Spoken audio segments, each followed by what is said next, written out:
talk is being given by Mr. Umanath Nayak, whom we can see there on the video.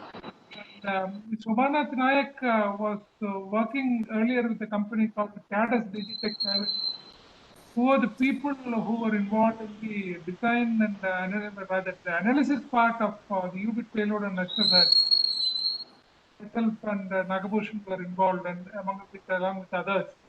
So basically, Mr. Umanath Nayak is, my memory is right, he's a civil engineer from KRIC Surathkal. Absolutely, yeah, right, yeah.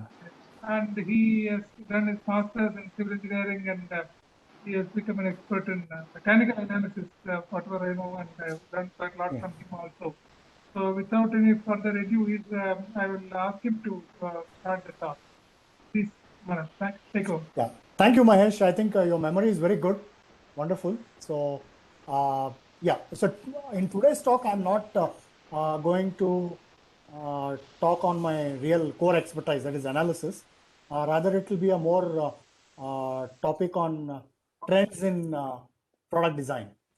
So, just to give you a perspective, I just was when I was preparing this talk, I just recalled that when I got into the workforce, computer was a trend. I mean, I used to go to office maybe with a pen, and then used to work on a notebook and with a pocket calculator. And computer was a trend, and just within 10-15 years, it became it became the norm. So the moral of the story is, what is a trend today becomes the norm very, very fast in today's world. So let me start, and I'm trying to move this. Oh yeah. So this is going to be my agenda. So I'll be talking about the trends in product design for almost maybe 50% of my presentation, or maybe more, and then a very brief description of the DESIN, the organization which I have founded, and then I'll throw the rest of the session we can go into questions and answers. So the topic is product design, trends in product design. So I thought, let's begin at the beginning. What exactly is a product or a service? So a very bread and butter definition. There is a need and there is a fulfillment. So the product or service bridges this gap. Of course, product and service nowadays are pretty interchangeable. And okay, that's different, another debate. So in a very brief nutshell, this is what a product could be defined as. Are you able to hear me? No problem with my audio? We can hear you. We can hear you, and we can okay, see this. Yeah, sure. I'll put off the video now, so it will help the bandwidth. Yeah. So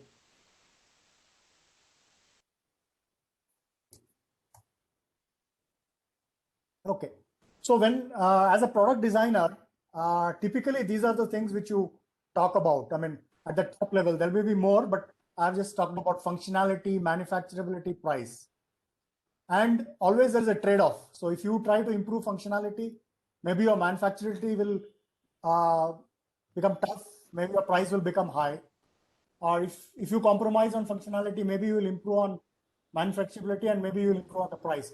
So these are kind of related parameters. So you can't move them all at the same time. But this is what is always called a trade-off in product design. And today we have a new paradigm in product design, and actually not only in product design, I think in every sphere of your corporate world, where you must have heard this term called an ESG, which is called environment, social, and governance. So people who invest money, or people who are floating companies, environment, social, and governance becomes the new design parameters. I mean, they're what is called the hygiene factors. No longer can you get away with something which earlier used to be a lip service. Environment is a very important part now. So if you are a company where you want to export your product, or if you want to sell your product to a certain customer profile, they will be very, very keen, or they will audit your whole, not only your product, the way it's manufactured. So the entire life cycle will be audited. So how it affects the environment, and whether it is socially, in a sense that it does not employ any bonded labor, so it doesn't do any social harm, and of course governance, so that you are doing all above the board, you're paying your taxes, and there is everything is above board. So this is the new paradigm. And climate change, now I did not put this as a trend, this is right center stage now, because I mean, we are at a stage where things are looking pretty bleak. It is like sitting in a car which is going downhill, and you're not sure whether the brakes will work on time. That is the situation here, because if you do not restrict your temperature rise to about 1.5 degrees of the pre-industrial times, you're likely to see a lot of species disappear. You're likely to see a lot of natural disasters. So climate change is very at front and center, and your product design, this will be one of the most important factors you'll have to take into account. So related to this the climate change, you have this main trend, which is renewable energy. So you will have to audit the kind of emissions which you will make right from the time it's starts getting manufactured to the end, till until from cradle to grave, so till the product retires. So now this becomes incumbent on the not only the producer but also the purchaser. So assume you are exporting your product, so the person sitting in UK, if he is operating the product only in his country, it is not enough. If the emission is low, he has to audit and find out the entire product development trail. So we are moving to renewable in a very big way, though there are a lot of problems with renewable energy because of its intermittent nature, and so the world is still not sure whether to go to solar energy, wind energy, or hydrogen, or nuclear energy. So the jury is still out. So next trend that will drive product design is materials. So as you know, man as a primitive being, he started with stone and mud, and today we are into composites and titanium. So I mean, it's debatable, it's a chicken and egg story, whether man progressed because he changed his materials, or man progressed first and then changed the use of materials. But nevertheless, today we are seeing a big shift even from metals, and even composites has become kind of matured, and there are much more modern materials like graphene, nanotubes, which will probably be required if you want to go to the next level of products. If you suppose you are thinking of making space travel and all that, maybe composites is not just good enough. You need better materials. So the new products are coming with more contemporary materials. And the next trend is, of course, again, this you may be aware. So you have this trend of being able to plug in sensors wherever you want, and plug in get the data from wherever you want. So all your equipment, in fact, maybe on your body in the future, you may have sensors embedded within yourself, and there'll be a lot of data. And this trend is only increasing, where everything is now being captured, and the data is being used to make very informed decisions. So this is again almost the here and now IIoT, Internet Industrial of Things. So related to this slide, you have what is called, I think this is a very, people use this a lot now. I mean, anything people say that they are doing, they say they are using artificial intelligence and machine learning. I'm sure you know what exactly it does. At least what machine learning does is it's able to sift through a lot of data and able to see some patterns, and then based on the patterns it sees, so it is able to make future decisions. So all this depends on the amount of data which you generate from the previous. I was talking of the data which is generated from here, and so I mean it's a very cliched thing to say now that data is the new oil. So anybody who aspires to be a superpower in the future needs a lot of data, and so that's where India scores with the billion population. We can generate a lot of data for so that artificial intelligence and machine learning, which is very important because with a limited set of data, artificial intelligence and machine learning become, I mean, kind of their use is limited. So again, this trend, you may be already seeing it. So you have now organizations generally do not have to have this headache of investing in hardware and software. So everything is democratized, as they say. Everything is moving to the cloud, and this is the fastest trend, I think. I mean, this is the biggest opportunity for people. I mean, for the companies who are into cloud, where even hardware they say is a service now. So not only in the software, so you don't upfront invest any hardware. You only need to log into some, or need to be able to plug into some hardware somewhere in the cloud, and then more often than not, it is all plug and play and pay as you go and software as a service. So even hardware as a service. So this is again a trend which is probably happening. I mean, this cloud computing was always there. I mean, if you're talking about your emails, they were always in the cloud, but now most of your computing, I mean, any big number crunching, all will get into the cloud. In fact, today people talk of hybrid cloud, and you talk of where people have their private clouds and people have your public clouds. So people who are very much finicky about their confidentiality talk of a private cloud. So whatever it is, all computing will happen in the cloud. So 3D printing, I'm sure this is another trend, and this is, I think I was just talking to Mahesh, you had this trouble of manufacturing that interface with the satellite, I remember. Yes. Titanium. So, I mean, those days people never talked. Maybe today such a thing is possible, where that was a very difficult shape to manufacture. So where now 3D printing has come into mainstream. I'm sure it is not yet, I mean, it has not replaced the traditional manufacturing. Today, when people manufacture, people think of hybrid, like people still resort to their conventional way of manufacturing, and they will see where they can use 3D printing. And today is still a hybrid method of 3D printing, but 3D printing is again kind of mainstream. There are parts which are, I don't know whether you use it in any of your telescopes, but people use it in jet engines also, and a lot of products. 3D printing is very much being used.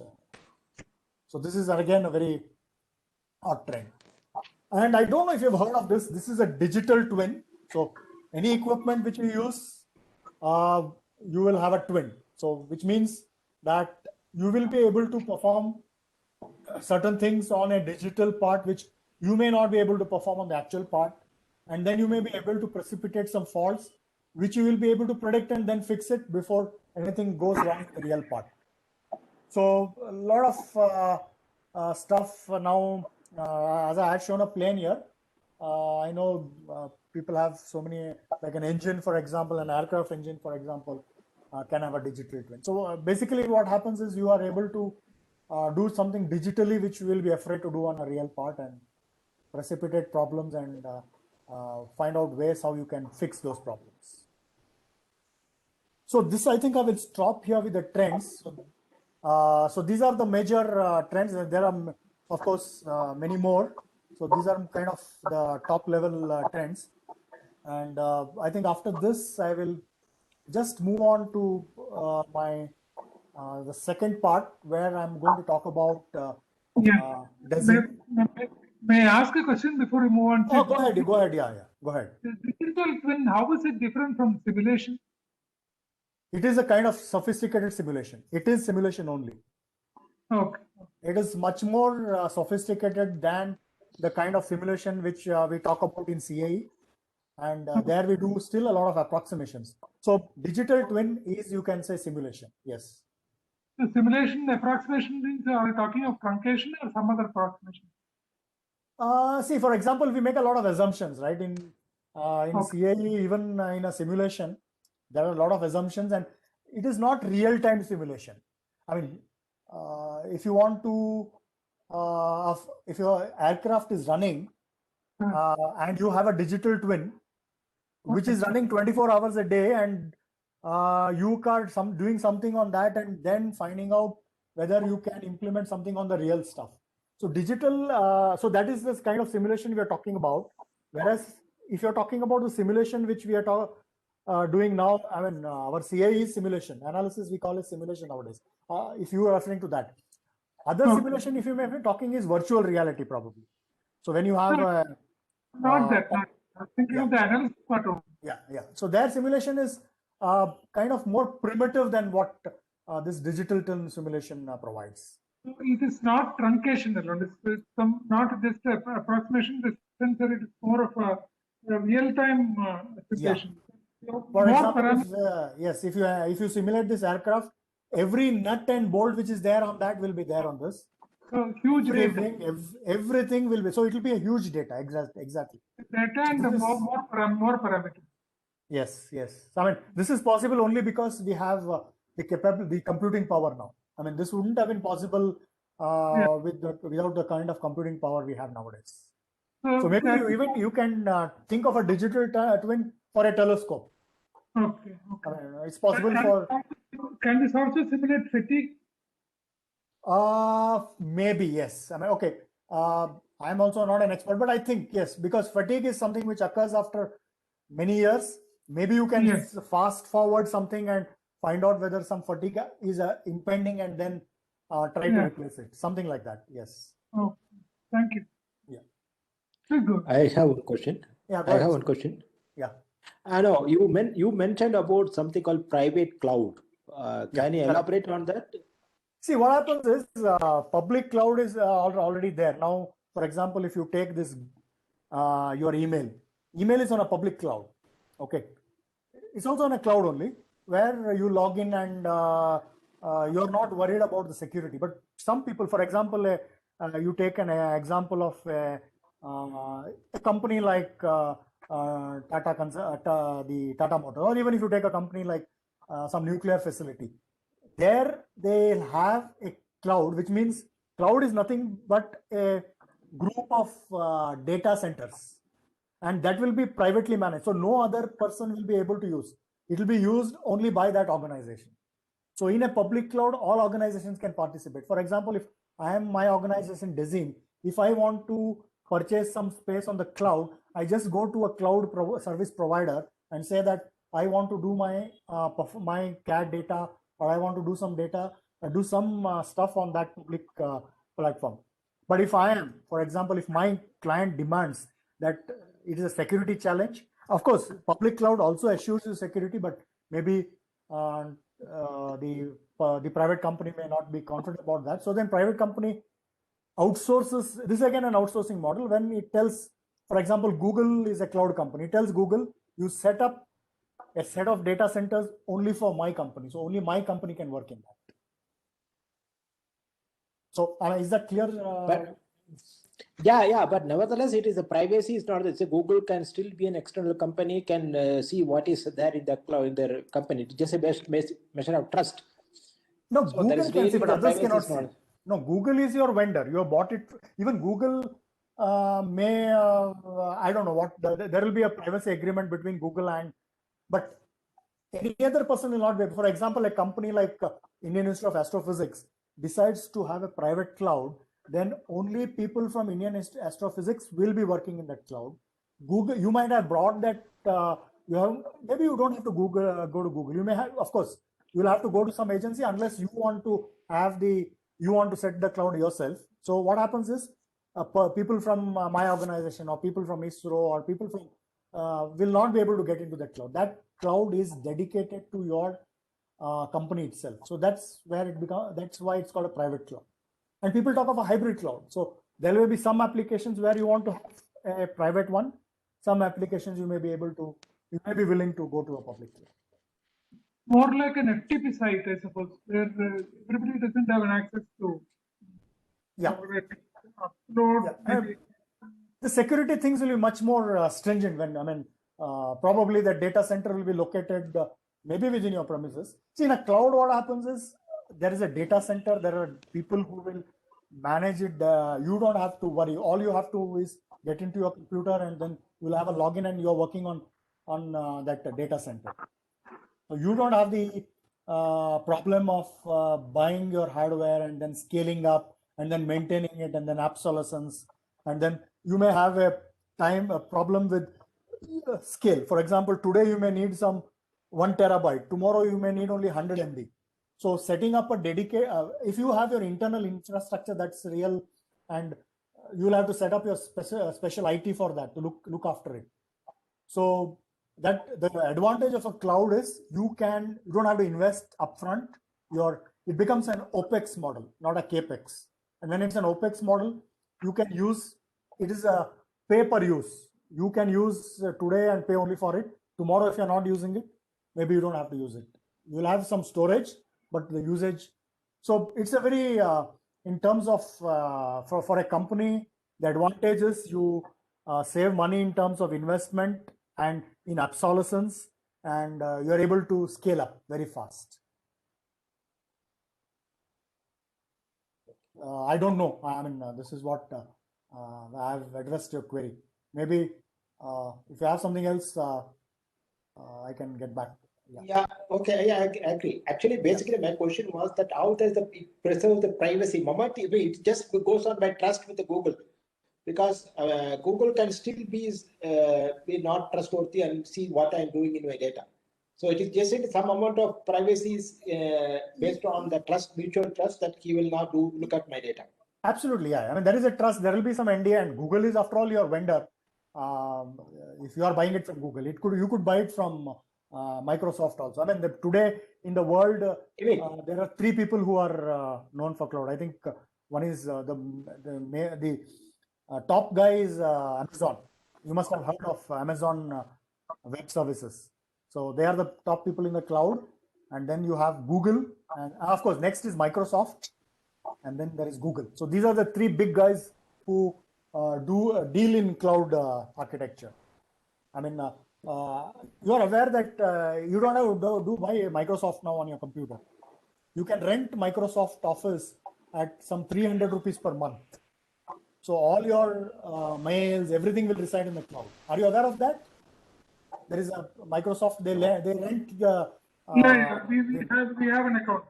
Yeah, correct. So that's like that. So you don't have the headache of, for example, when Windows 7 becomes 10, you don't bother about changing all your systems. So everything is, your headache is just limited. There is no headache in your non-core area. You don't have to maintain an IT department, or you can just have to keep a skeletal IT department.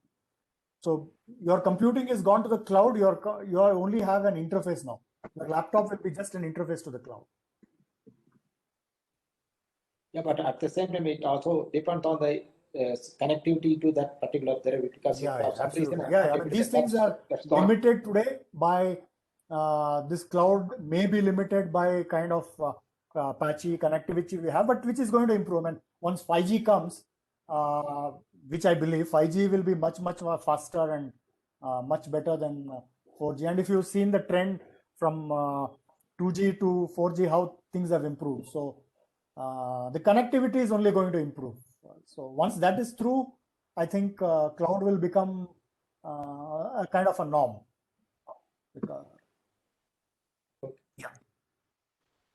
I'll move to the next portion. So what is DISIM? So DISIM is an organization I founded last year. It's a boutique organization. And what I mean by boutique is that we cater to special needs. We are a small organization, so which makes it very flexible.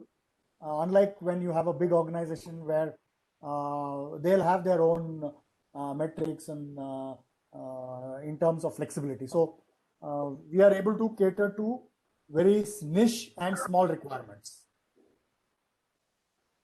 So what is the vision of DESIM? So we want to be to leverage our knowledge. So we want to be more of a consulting organization, and the organization which we serve, I mean, the idea is to make a positive impact on their business. So in terms of providing them niche services, in terms of, I mean, in the sense that any organization, however big or however small it is, will not have all the skills, or it will not be able to, it doesn't make business sense for that company to keep all the skills in-house. Something which it uses once in a while, or it will always need to go to a specialist. So that's where DESIM comes in. So DESIM is resting on 4 pillars. It will be customer focused, employee friendly, cost effective, and environmentally sustainable. So these are the 4 pillars on which DESIM will always function on. So we'll have these core values: catering for the environment, or caring for the environment, and serving the community, and maintaining the high. So basically, DESIM wants to be an ESG organization, and that is going to be the DNA of the organization. So most of this expertise which I show will have something which I have worked on, and but at the same time, DESIM will hire and will have people depending on projects. So some expertise which DESIM does not have, it will have it has a network to hire somebody and cater to the client's needs. So by the way, these are the areas, most of it which I have worked on. I have been working, I mean, I started my career in ISRO, so I worked a lot in the space area, I have worked in the aerospace, and by having worked in the service organization, we have done a variety of problems. So we worked on precision. In fact, other than the telescope which we worked for Indian Institute of Astrophysics, we worked for we did a composite telescope long back for we means I am talking about the organization which I worked on, which was in CADAS. We worked for in Pondicherry. Are you aware of a telescope organization? Goal, General Optics. Goal, yeah, goal, yeah. You have done for them. I know. Yeah. We did one composite portion for them long back. I mean, where some of the portions we replaced with composites, and then we made and we got it manufactured also, by the way. We not only manufactured this telescope portion of it, we got it manufactured at Kyneco. So we did the entire. So that way we've got experience in all these different areas. So I mean, tomorrow, or I mean, even today, the way the design is moving is more of multidisciplinary. But here, what I've put in is only with respect to more of mechanical. But going forward, there will be electronics guys mostly. I mean, electrical and electronics are kind of related. So you'll have electrical, electronic, and mechanical mostly working together. So they talk about mechatronics. So I have done work on that. So we've worked on both interfacing mechanical and so we'll leverage all these different technologies. In fact, I remember when we did one antenna for the moon mission, we started with computational fluid dynamics to calculate the loads on the antenna. Then we worked on the controls, and then we worked on the structures. And so every big product is having different disciplines. So you don't restrict to one discipline. Is it that IIoT? Yeah, BiLALO, correct. In CADAS, we did that project for the BiLALO, which was finally used even for the Mars mission. our design specs was the Mars mission for that. When we designed it for Chandrayaan, we designed it for the Mars specs, which was about, we had one RMS requirement of about 1.25 mm or something, RMS value of deflection. So that was a 32-meter antenna. And it had no problem working for the Mars mission. It was commissioned in 2008. And then they used it for Mars.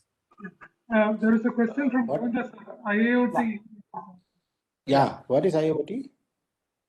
Industrial Internet of Things. Okay. What the new trend is now that on a typical shop floor, different machines will talk to themselves, and then all the data from this will also be picked up in a channel, and so there is a lot of automation. So this is what is a term which is used in, if you've heard of a term called Industry 4. In an Industry 4 environment is not traditional manufacturing. Right? The assembly line will not be traditional. It will be a lot of sensors, a lot of wires, a lot of data being tapped and being used not only during the operation, but data being tapped and used to make a study. So that IIoT stands for Industrial Internet of Things. People generally sometimes use only IoT, Internet of Things. Internet of Things could be for even in your, I mean, if you go another next few years, most of your cars will be so embedded. I mean, in fact, if you talk of Uber or if you talk of Ola, they tell they are technology companies. They don't say they are automotive companies. So there'll be so much of technology within a car and a lot of sensors which will pick up the data and then process it and then use it for so many things. I mean, it will pick up the data and it can monitor all the. It will use the sensors to, I mean, improve your ride. In fact, autonomous cars, for example, which will be mostly run using some lot of sensors and all that stuff. So that is the term is Internet of Things. Yeah. So shall I move on? Yeah. Yeah, please. Yeah. So we have this privilege of, I mean, I had the what I can say, the good fortune of being able to work in several verticals and several horizontal domains. Mostly my vertical was space, aerospace. We worked in consumer goods, where we performed mechanical design on so many different areas. So mechanical design for a consumer product like a washing machine or for a speaker, and then consumer product for mechanical design for an antenna, and then in your case we did it for a telescope. So we have a ability to work on different verticals and different horizontals again. So as I showed in the previous slide, we can marry CFD with multi-body dynamics, with structural dynamics, with stress, and a lot of softwares which also enable this multidisciplinary approach. I remember about 10 years back, we had this, when we used to manually get data from, we worked in that generation where we used to manually pick up the data of, say, CFD and then send it to stress or take off the aerodynamic dynamic. Today, most of the softwares work. I think some disturbance. Nayak, I have unmuted Govinda here.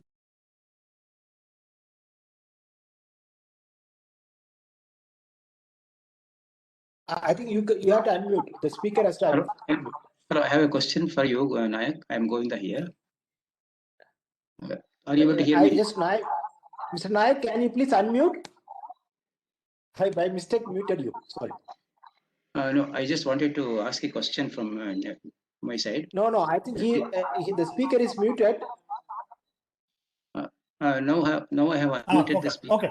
Okay. I have unmuted now. Yeah. See, I just wanted to ask, what is the difference between horizontal domain and vertical domain? Okay.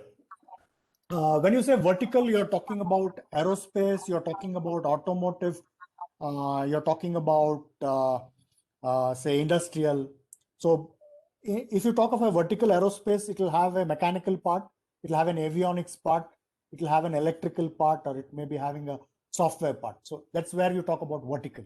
When you talk of horizontal, you're talking about mechanical design, you're talking of electronic design, you're talking of computational fluid dynamics. So that's where you say horizontal. So a vertical will have so many horizontals. So I could be a horizontal specialist if I am talking about only these different disciplines. I mean, I'm talking of, say, mechanical design, I'm talking of stress, I'm talking of dynamics, I'm talking of computational fluid dynamics. So this is all horizontal. But Okay, aerospace is a vertical. Okay, thank you.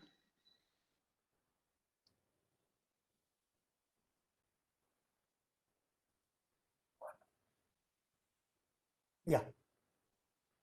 So the idea for DASIM is going to be a knowledge organization. So the way this organization is going to move is, as I talked about the previous trends, we will help organizations migrate, because every organization will have their core requirement. I mean, if you are somebody who's manufacturing a car, in your case, I think you also, in addition to your astrophysics, you also try to get into a telescope manufacturer also. So all of you have your core areas. So what we want to be is come from outside and help organizations with specific needs. So whether it's some organization may need to set up a solar power, or some organization may need to some NVH problem. So it could be IoT, it could be blockchain. So I am sure one question will be, as will DASIM be able to address all these at the same time? So there is some internal expertise in DASIM which can do on its own, but otherwise it will help the organization to get people together and do a project management and solve these problems. So the idea is DASIM will be able to help customers navigate this disruption, if you will, where organizations will have to make a choice. I don't think we can go the traditional way, especially in terms of power. I don't think we have a choice. We'll have to move away from our fossil fuels based, especially if you're talking about cars. I think, of course, even power plants will have to move away from burning fossil fuels. Of course, there is a debate whether we should go to nuclear plants, whether nuclear is still good enough. But I think nuclear will have to be around, because solar and wind are still very interdependent. Of course, if you are able to develop very robust storage devices, then solar and wind are good. Otherwise, solar and wind have their own drawbacks. But still, I'm sure there's an international alliance which are driving renewable energy, and even India has done a lot of work in solar and wind, and they're moving in a big way towards that. So as I said in the previous slide, that where does DASIM come in? So DASIM will help in addressing your very specific issues which are not core to your organization, where your organization may not be able to hire people on a just like that, to have people of all requirements on your, or you may have a spike in your requirement. You may have a mechanical organization where you have today 2 people, and suddenly you need some work and you need 2 more people for a short duration. So it will address such spikes, and it will any of your non-core activities, DASIM is willing to take off. And we are a very small organization, and the advantage with engaging with DASIM is that our overheads are small, so we will be able to deliver at very competitive costs. Though definitely cost is not, I don't want to sell on cost, but definitely since the overheads will be less, it will be very cost-effective solutions.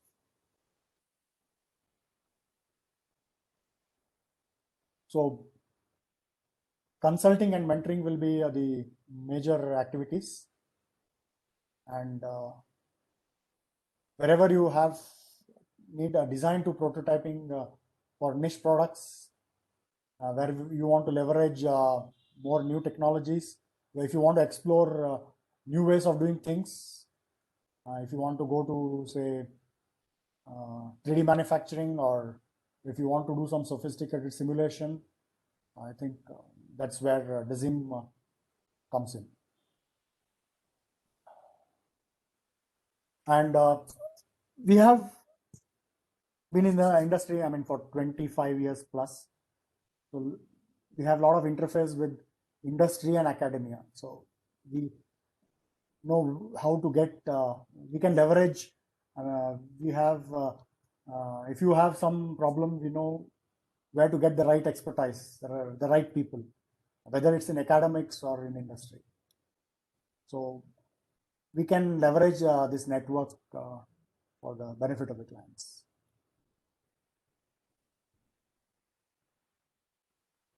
So this is a summary slide. So DESIM will rest on its, or rather DESIM will leverage all its well-rounded expertise, which is coming from 25 years of experience in all facets of product development. I've just listed that we worked in satellites, worked for aerospace, aircrafts, worked for telescope in your case. We worked on composite structures. We have expertise in manufacturing, and we have expertise in design, simulation, a lot of expertise in software. So look forward to partnering with companies like Indian Institute of Astrophysics. So you have you can visit my website. You will get some more details than what I've presented here. So today it was more of a top level. I did not get into the details of the technologies which our organization offers. Thank you, Manath. We just had one quick question before we open up for the audience. You mentioned about the CFD and structural analysis being done now.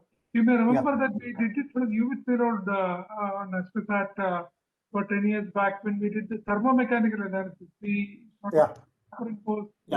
How is it different from that, what we did and what is available now? Okay. See, what you did for UVIT was what they call conjugate heat transfer. That is number one. So CFD is, you talk about, you have an external CFD. So if you're talking about doing CFD on an antenna or on a car, so you are talking about external CFD. And if you're talking about doing CFD, for example, on an engine or combustion, so that becomes internal CFD. So that's what is called there's one part of CFD. So what you did on UV telescope was conjugate heat transfer, but there was a difference. You did thermal analysis, which was what they call more radiation based. So you're analyzing the telescope for a condition where there is no atmosphere. So most of the heat transfer happens in vacuum, and it happens through radiation. So it was very specialized. I mean, the typical computational fluid dynamics is more conduction based and convection based. If you're talking about an engine, there is a CFD there. So there, most of the heat transfer gets done through convection, a lot of through conduction, and of course, in engine, when it operates at such very high temperatures, there is a lot of radiation too. But what you did in for your UVIT was exclusively radiation. It's a very, very different, very specialized CFD there, very specialized. You do what is called the albedo effect, where there is a lot of heat which the Earth throws up into the atmosphere. So I don't know if that's what you asked, Yeah. Basically, see, the Yeah. thermomechanical in the sense that we wanted to know how much the structure will distort because of this different temperatures that are achieved in different parts of the telescope. So, and we wanted to ensure that it is well within our optical requirement. Yeah. Yes. So what happens is the mechanical part is to find out the distortion. So there are two Yes. parts to it. There is a heat transfer part and there is a mechanical part. So the heat Yeah. transfer part will tell you what are the temperatures or what is the range or what is the temperature gradients. So that will come from either radiation, or it will come from convection, or it will come from conduction. So the next part is what you're talking about. So given these temperatures, how is the distortion? I mean, you had, I think, 1 arc second or 2 arc seconds. What was your tolerance? I don't recollect now. You had some limit on the arc pointing accuracies, right? So I remember we did this. I don't remember exactly how much we did. We did the heat transfer, we got the temperatures. When we did for the other telescope, we had this. We did a detailed things on that. Was, I think, not a that specialized telescope. What we did for goal, I've forgotten. What I've forgotten there. Yeah. Sure. Thank you. So the house is open for questions from the audience. There is one question in the chat box. I will take it out from Harshit Telangia. It would be nice to know the size of your organization currently and the type of expertise you provide as an outsource to client company.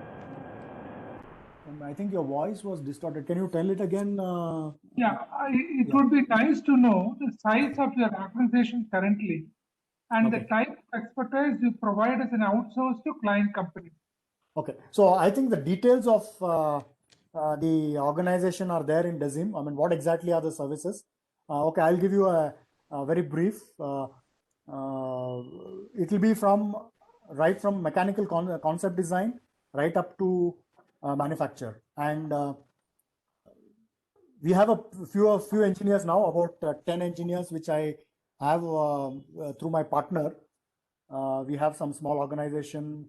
I have one is in somewhere near RT Nagar, and one I have somewhere near here in near Rajarshi Nagar. It's in a global tech village. So I have an understanding with both these organizations to supply manpower. So this is the size of the organization. And very briefly, I have my offerings in all these verticals. So you have aerospace, you have automotive, we have industrial structures. So mechanical design from concept right up to manufacture. So this is the top level. So any more details you require more than this? Harshit, does that answer your question, please? Thanks for the clarification. Thank you. Yeah. Hello, sir. This is Harshit. Yeah, go ahead. Yeah. Thanks for the clarification. Yeah, thanks, sir. Thanks, Harshit. Yeah. You can visit my website. I've given there. Sure. So you will have some more details on that. Okay. I was just wondering how to look into the recruitment or anything like that. So I just asked this question. Sure. Currently, I would be interested in joining such companies who is much desired into all the verticals and horizontals. Maybe my expertise could be a match. Yeah, you can just talk to me. Okay. Offline, you can always contact me. Okay, sure. I'll look into it. Thank you. Yeah, sure. Yeah. Any other questions, please? Yeah, I have a question. Yeah. Hello. Yeah, go ahead. I'm going the Umanath, if you remember. I remember. I was going to ask you. Your voice was very familiar. Your voice was familiar, but I was hesitant to ask you. Yeah.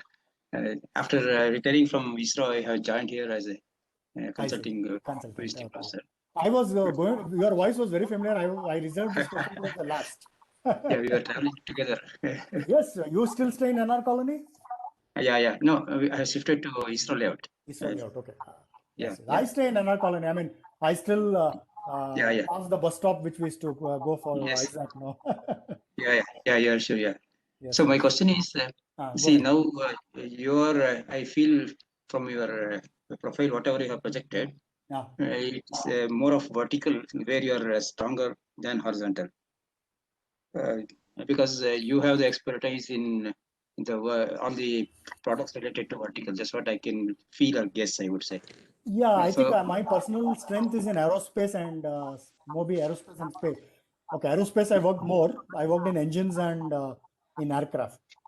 yeah, And so here, yeah, related to this IIA, I'm just asking one question.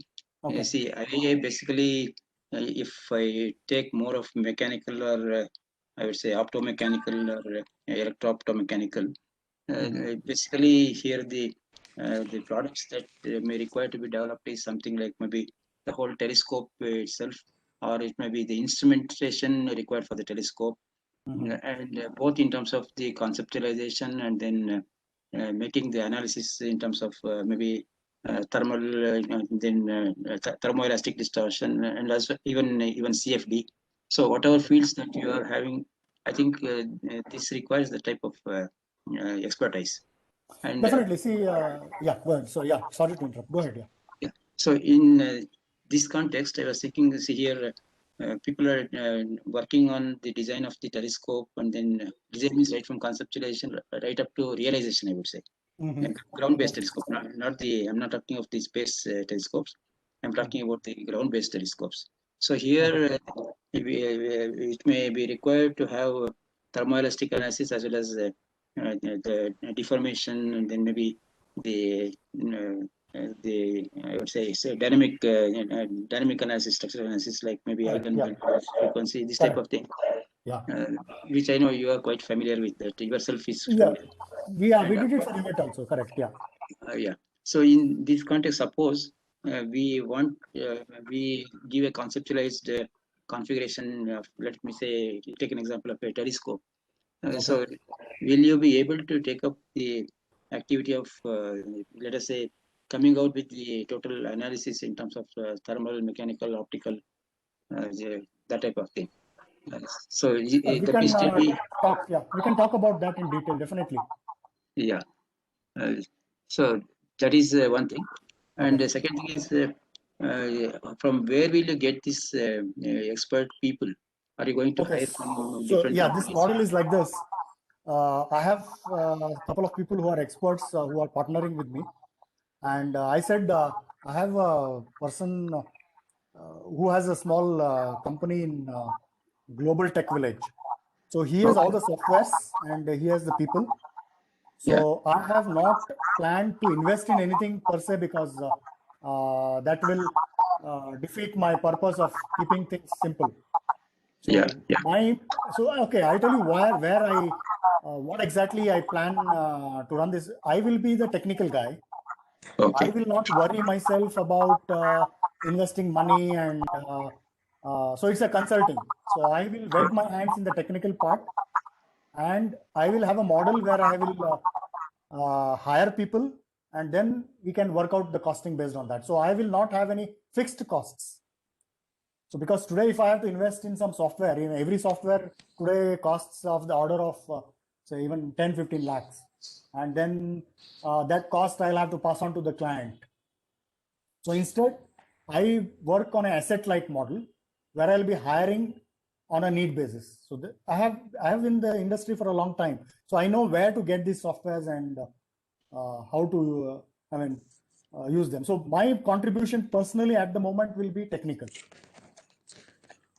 Yeah, but in that case, suppose the expected cost is in terms of a few, let us say, tens of crores, like 20 crore, 30 crore, 40 crore. Then, so how will you manage the situation? No, I think at the moment, if that is the project size, then I don't think. That will be a project management size. We are talking about boutique requirements, small requirements. Are you envisaging something which is about 10, 20 crores? Then we'll have to put together a team, definitely. Yeah, that's exactly what I'm trying to find. Yeah, Because that I'll put together a team, definitely, yes. and also that team will be having, they may have overall expertise, but when it comes to specific, like maybe the design of a telescope or realization of a telescope and realizations in terms of manufacturing and installation, up to that I'm talking about. So it will be a huge management structure. It may cost even, I don't know, maybe even something like 50 to 100 crores range also. So that's why I'm looking at whether you will be able to, unless you have your own setup, Yeah, just yeah. Of course, I mean, for me to handle, there is a bandwidth. I mean, within that bandwidth, definitely. So mostly my contribution will be on the technical side, and if suppose you have that kind of requirement, then we'll have to put across a full management structure where maybe we'll have to hire somebody somewhere as an international expert, because getting a expert guy in telescope domestically also is not going to be that easy. I mean, I know Goal is one organization, but there are not too many organizations which will have will be able to have people who have worked in telescope for say 20-25 years. That's the kind of expertise we're talking about when we're saying somebody is a domain specialist. So are you having something like that on the horizon? That it is there, and it is likely to come up like that. But anyway, coming to your own present, I would say present bandwidth, I would say, suppose we have some instruments, let me say similar to UVIT, where you are quite familiar. Okay. So that the size of the activity required in terms of technical as well as in terms of the costing of the art of UVIT, let me say, then will you be able to take it up comfortably? Sure. See, we have to work out a business model. As long as the payment is milestone, we can be very transparent. I'll be hiring the resources, and we can see what is the size, and we can always explore. I mean, there's no harm in exploring and seeing whether it will work out. Okay. Okay, fine. Maybe more details we'll have to interact and then get into that. So should I be in touch with you or somebody, Nag or no, I think even Mahesh also will be able to. I mean, it is a common question to total IIA team, I would say. It's not only me. You can make the proposal, sir. I can connect you to Manath. I can forward it to your requirement. You can start the interaction. You can send me a thing in an email. I'll sort of connect you to Manath. Yeah. No, it is what I'm looking at is a very long term. Long term is in terms of maybe even 1 year or something like that. Sure, definitely. I'm open to definitely look forward to such an engagement. Definitely. And this requirement, the requirement, what I'm telling is not only for me, it is for many engineers or many scientists of IIA. So that definitely, we can make it. We can work out, and since I'm very flexible, we can always work out a good model for this. If it is a very small means in terms of few lakhs, then will you be able to take it up? Definitely. Sure. Okay, sure. Thank you. Yeah. Thank you. Okay. Any other questions?